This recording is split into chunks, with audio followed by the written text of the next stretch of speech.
All right. Find these bubbles. I'll wait till I see about one person. Got something I want to talk about first before I start reading.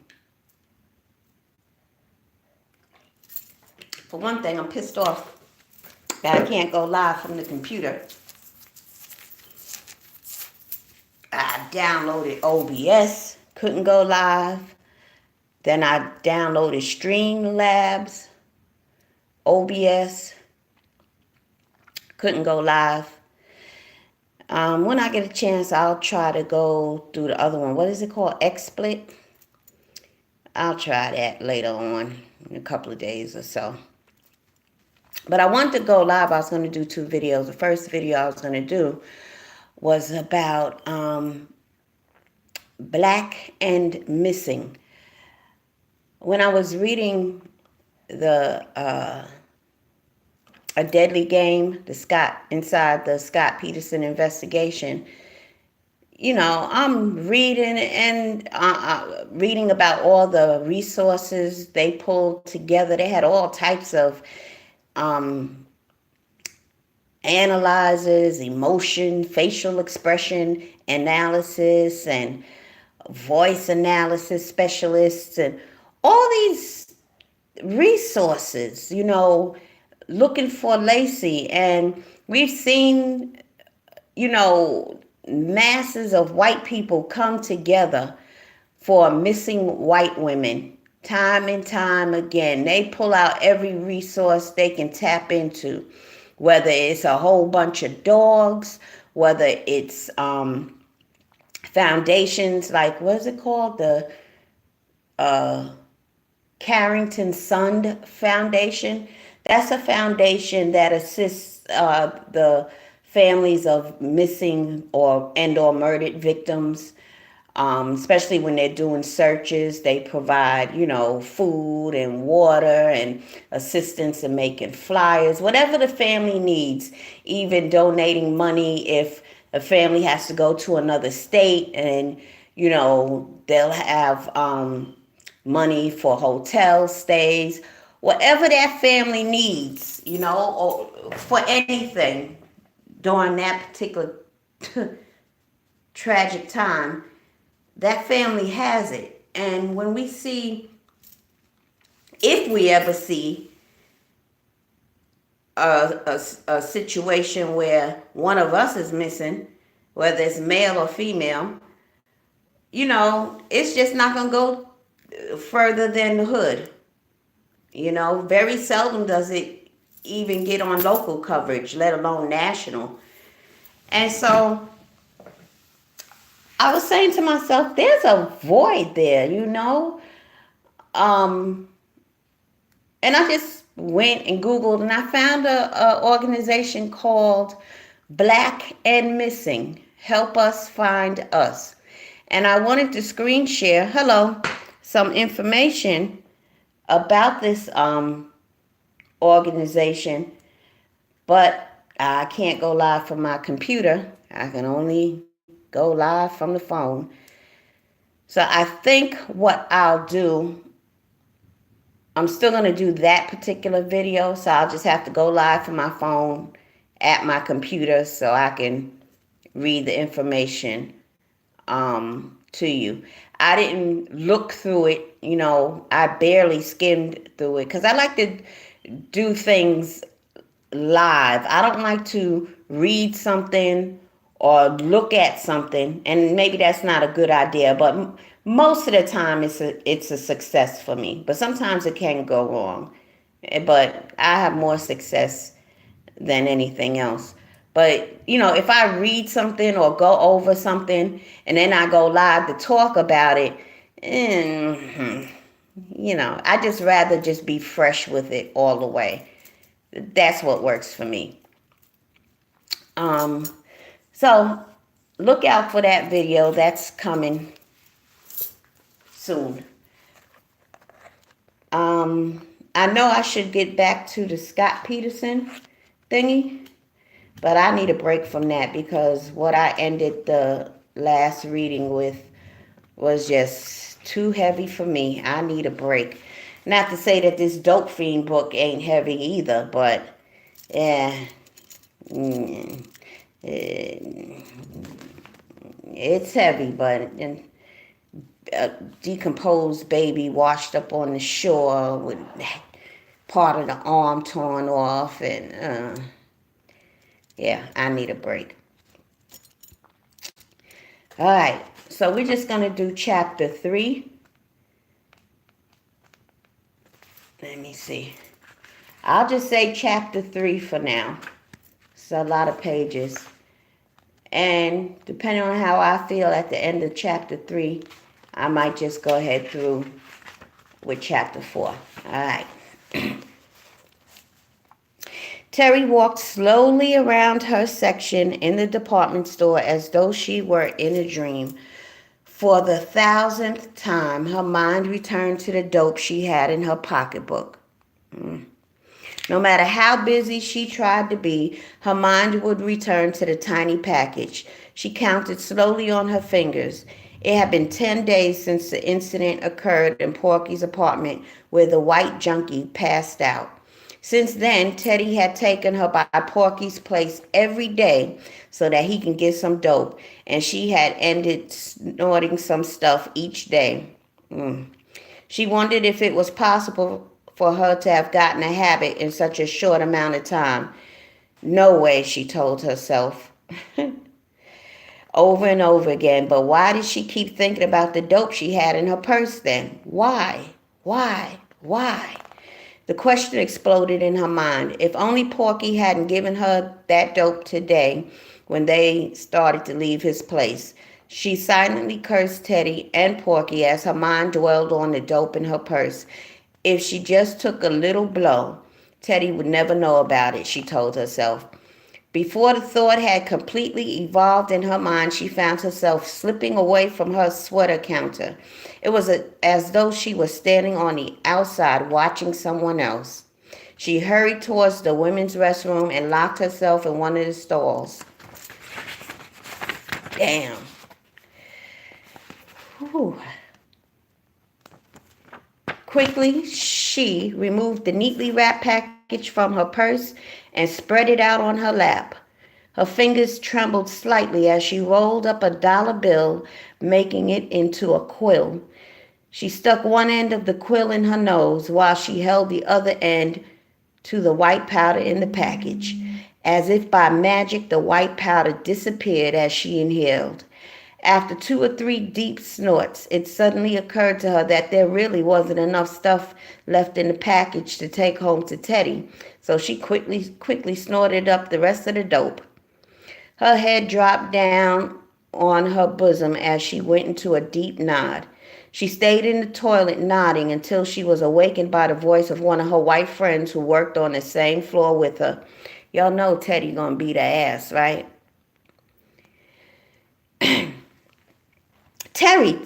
Terry, are you in there?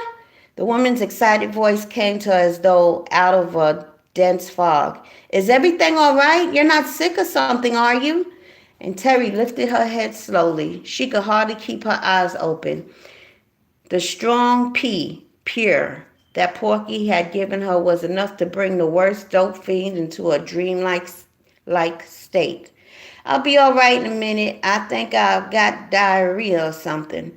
Her voice was low, and she slurred her words as she spoke. Is there anything I can do for you? The other salesgirl asked. No, I don't think so. Just let Mrs. Breeding know that I'm not feeling too well. Tell her I'll be out in a few minutes. Terry waited until the sound of the door closing came to her. Then her head dropped again as she went into another nod. After what she thought to be just a few minutes passed, she stood up. Half an hour had passed since the other salesgirl had spoken to her. She made her way to the face bowl and splashed cold water onto her face. While she was standing there, the door opened and the woman in charge of the floor came in.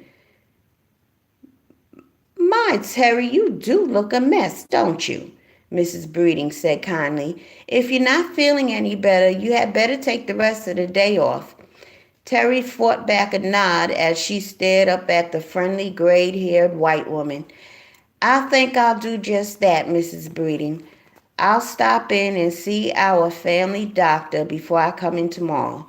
And for a moment, Terry's eyes closed, and then she continued, I don't really know what's the matter with me. Maybe it's something I ate?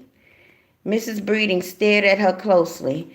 If I were you, Terry, I'd try to get a little more sleep. You young girls think you can stay up all night and it won't bother you the next day, but you're wrong. You need to get your rest just like the rest of us, even an old lady like me. Before Terry could answer, Mrs. Breeding added, You probably haven't noticed me, Terry, but I've been watching you lately, and I've seen you actually going to sleep on your feet out there. Wow. Terry caught herself going into a nod. She jerked her head up sharply, not aware that Mrs. Breeding was watching her closely. I have been staying up late for the past few nights, she added lamely as she thought, You nosy old bitch. Anxious not to be seen nodding, Terry splashed cold water onto her face. She took her time washing until she heard the door close as her department head went out. And she peered into the mirror at herself. Her eyes were as tiny as pinpoints. There was plenty of evidence of the drug user in them for anyone knowing the signs of drug abuse to see. Terry quickly got her coat and left the store before anyone else got a chance to see her. Once outside, she leaned against the building until her conscience got the best of her. What am I doing? She asked herself. Here I am, downtown, nodding against the wall of one of the largest white stores in the city. She tried to shake the drug off. All she wanted to do was find a place where she could sit and nod in peace. Her hair blew down in her face as she stood there nodding against the building. Two young black teenagers walked past and smiled knowingly in her direction. The effect of the poisonous drug was still strong as she made her way to the nearest bus station. She cursed angrily at herself as she waited for the Woodward bus. If she hadn't been so stupid, she would never have allowed Teddy to keep her car. She waited patiently until a bus stopped in front of her. She climbed on the coach and found a seat in the back so that she wouldn't be under too many prying eyes. And her head became heavy, so she just let it drop down on her bosom as she went into a nod. Without being conscious of it, she began to scratch, slowly at first.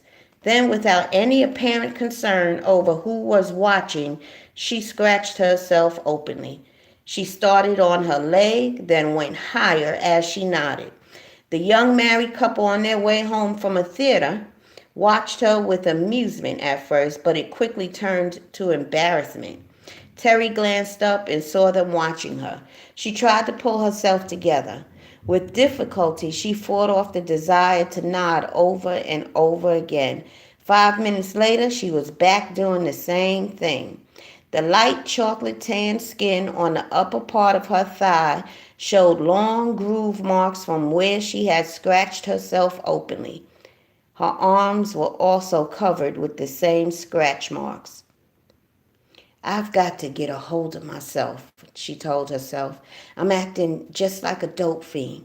Her guilty feeling was quickly forgotten as she began to feel nauseated from the motion of the bus. She reached up and pulled the cord and got on her feet, fighting down the urge to puke. To the shock of the people on the bus, she started to throw up before it came to a complete stop. When the bus finally stopped, she continued to puke as she went down the steps. People stared out the bus window at her as she jumped from the coach, puking all the way to the sidewalk. Good Lord. Her stomach seemed to be twisting in knots as she held onto a lamppost for support. She stared up and down well-lighted Woodward Avenue. The more she puked, the higher she became. She finished and stood up, her head feeling lighter, and walked as though she were gliding. Terry found a small handkerchief in her purse and wiped her mouth. The compelling desire to find a nice, secluded place to nod pushed her forward. She wanted to get away from all prying eyes and really enjoy her high. Such a feeling of exquisite peace came over her from the drug that the worry over her car and job disappeared. Hmm.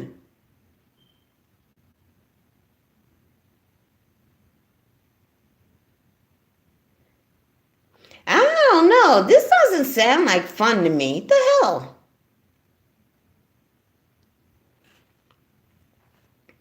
I mean,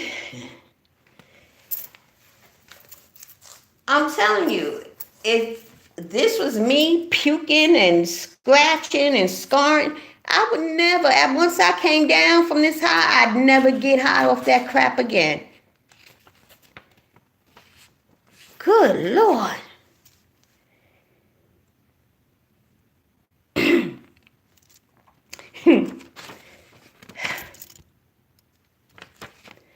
Terry hesitated on the sidewalk until suddenly everything was clear.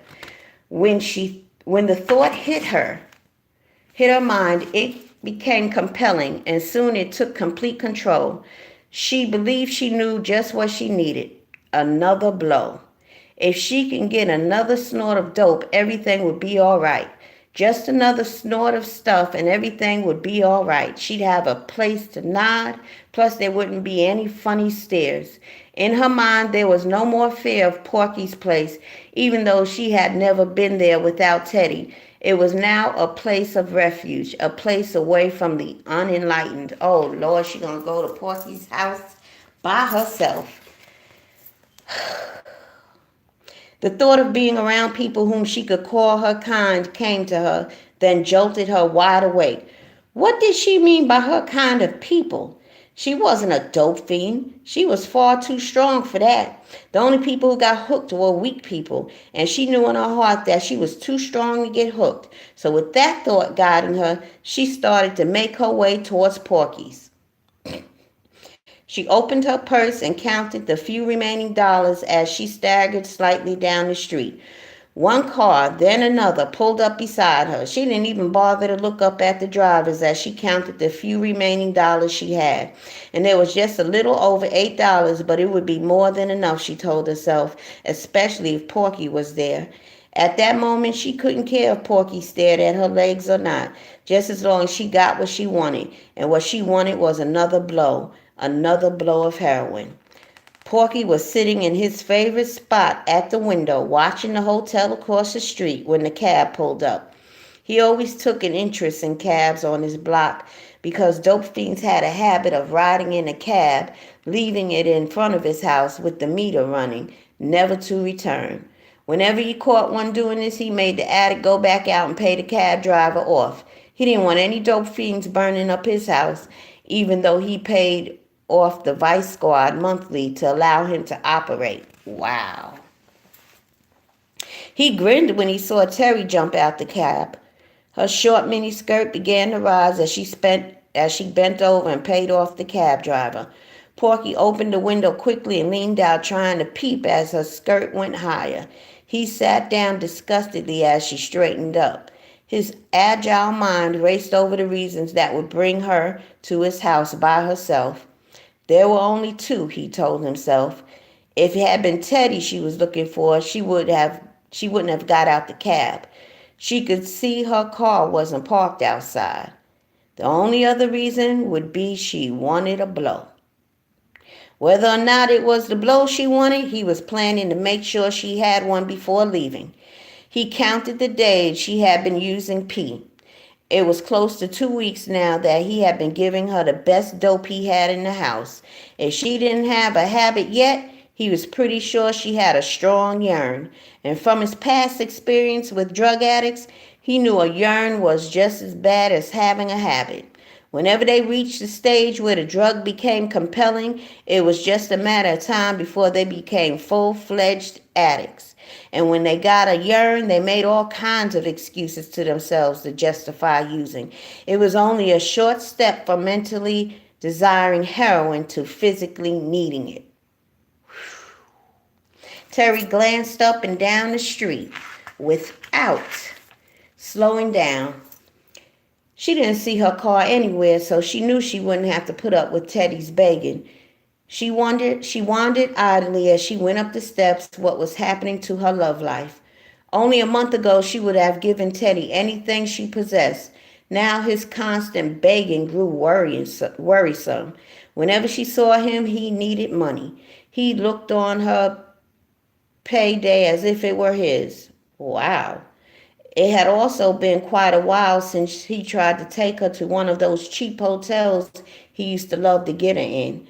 Well, that was one problem she didn't have to worry about anymore.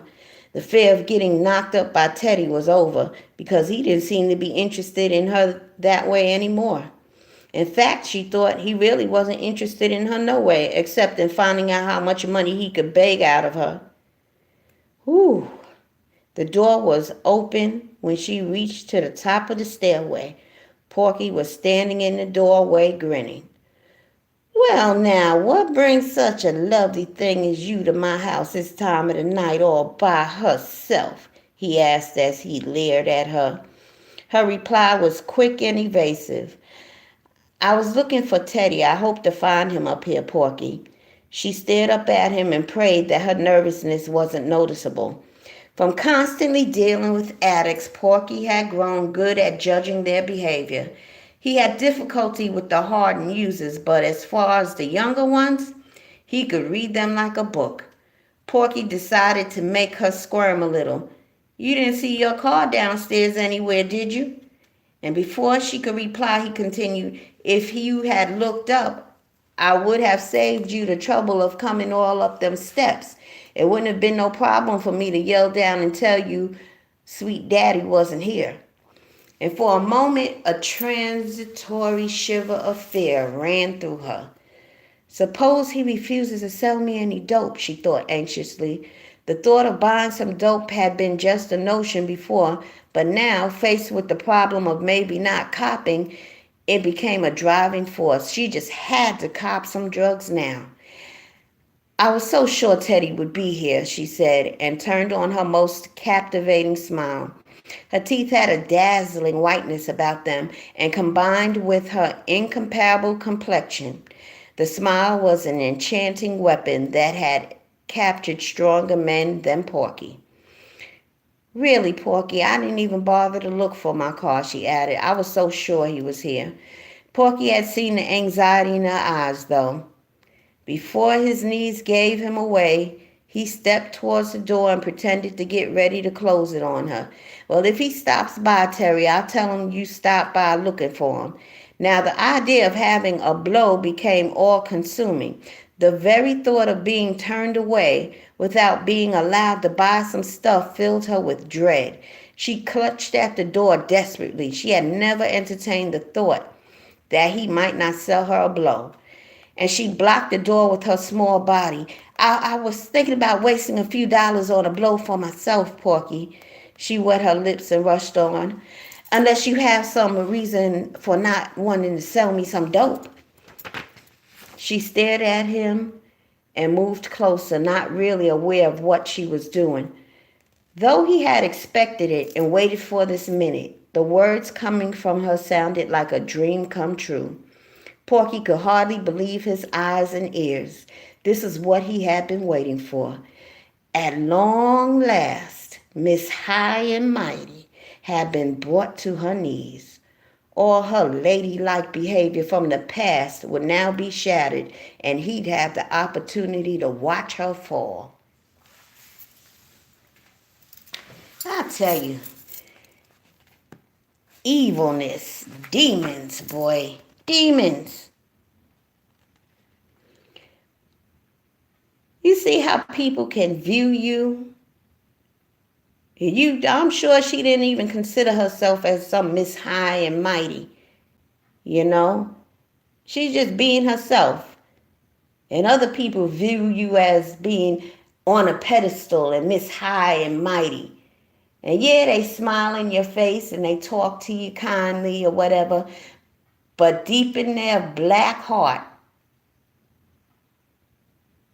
they want to destroy you. And you've done nothing to them. With difficulty, he managed to conceal his pleasure. Why, by all means, girlie, you should know your money is good at my house. Ain't I been giving you a blow whenever you wanted one these past few days? He stared her down as though he were a confessional preacher. His face was full of compassion and understanding. A few of the addicts sitting around the apartment glanced up. The byplay of words hadn't shot past them. All of them knew just what Porky was working out of. Minnie, a short, thin, brown-skinned dope fiend in her late 20s, watched Porky with anger. She was well aware that he was playing with Terry. It seemed like a replay out of her past life. The only difference was that it was a different pusher, but the same technique. Once they realized you really had a yen for the stuff, the free samples began to come to an end. Evil. Give you all you want till you get hooked. And when they see that you hooked, there ain't no more freebies for you. Not unless you're going to do something else for me. When she had first started using, the pushers used to call her up so she could come over and sample the dope they had just got in. They used to ask her to test it for them as though she really knew what she was sampling. Minnie stared at Porky, her eyes glittering. She knew she wasn't stringing Terry out for the sake of another customer either. When it concerned a young, attractive girl, sex was the hidden key in the background of his warped mind.